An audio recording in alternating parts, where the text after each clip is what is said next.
Welcome to my mini vlog. For today's ganap nga, vlog series muna ang peg natin. Sali ang mga bagets sa isang trick or treat dito sa subdivision. Kaya kami ay mamimili ng mga candy para sa ganap ng mga bata later.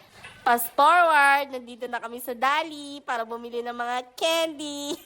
Shoot ka, ang hirap pala mag-voice over. Charis. Dahil gusto ko nga maging isang vloggeries, paninindigan ko ang gagawin ko. This is my first mini vlog. Kaya guys, please follow my page. Anyways, ayun na nga, nai-stress ang daddy Rob nyo pumili ng mga candy sa sobrang dami. Tiyanan, pag-uwi na nga namin sa bahay, tapos na nga talian si Yumi ng ate niya at ang kuya niya, stress na stress sa susuotin niya. Tignan niyo naman ang itsura. Mga oras na nga na yan ay ayaw niya na nga sumali kasi ayaw niya daw ng susuotin niya. Pero wala siyang choice, kasali pa rin siya. Timelapse, yan yung mga oras na inaayusan ko na si Yumi kasi sobrang kulit niya kaya tinimelapse ko na lang. Ang hirap niyang ayusan. Sobrang dami kong pangutong ginawa para lang maayos ang peg niya. At ang kanyang peg ay si Ana ng Frozen at ang kanyang hairstyle ay si Xiao Xiao. Sang ka doon. Dito na nga tayo kay Krisha na nagmumuryot pero wala siyang choice, kasali siya. Sorry mga anak, ako ang mami nyo. Forward ulit, nandito na kami sa venue ng party. At sa mga oras na yan, konti pa lang ang mga kids, pero tignan nyo naman ang effort, kabog. At syempre, hindi magpapakabog ang dalawang junakis ko dyan. Sobrang na-amaze si Ate Yumi sa mga nakikita niyang costume sa mga oras na yan. Tignan nyo naman guys, ang effort.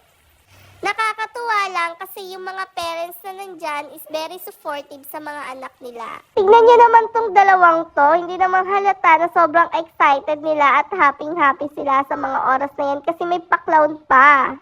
In fairness, sobrang ganda ng pag-organize ng event. Dumami na ang mga batang participant sa mga oras na yan. Kung mapapansin nyo, pati ang mga nanay ay sobrang aliw na aliw talaga sa mga clown. Habang may paganap ang mga clown, nasasabi ko talaga sa inyo na napakagaling ng mga taong nag-organize ng event na to. Kaya maraming thank you po sa inyo. Hindi ko in-expect na ganito kabongga ang Halloween party nila. O tignan mo naman ang Ate Yumi ko nakipag-participate pa sa games. Kung pagmamasdan nyo ang mga bata, sobrang silang nakakaaliw kasi ang bibibo nila. At ang mga costume nila ay sobrang pinaghandaan din talaga ng mga parents. Isa pa, hindi nagutom talaga ang mga kids. Sa sobrang daming pagkaing nakapaligid sa kanila. Pagtapos ng pag-games at ma-expose ang bawat costume ng mga bata, agad nang nagsimula magbahay-bahay ang mga bata. Sobrang nakakatuwang pagmasdan pag nakikita ang bawat ngiti ng mga bata habang inaabutan ng isang simpleng candy. Pati ang mga parents na nag-effort sa bawat costume ng kanilang mga anak, syempre napagod din sila magbahay-bahay kasama ang kanilang mga junakis. Masasabi ko talagang nag-enjoy ang mga bata sa event na to.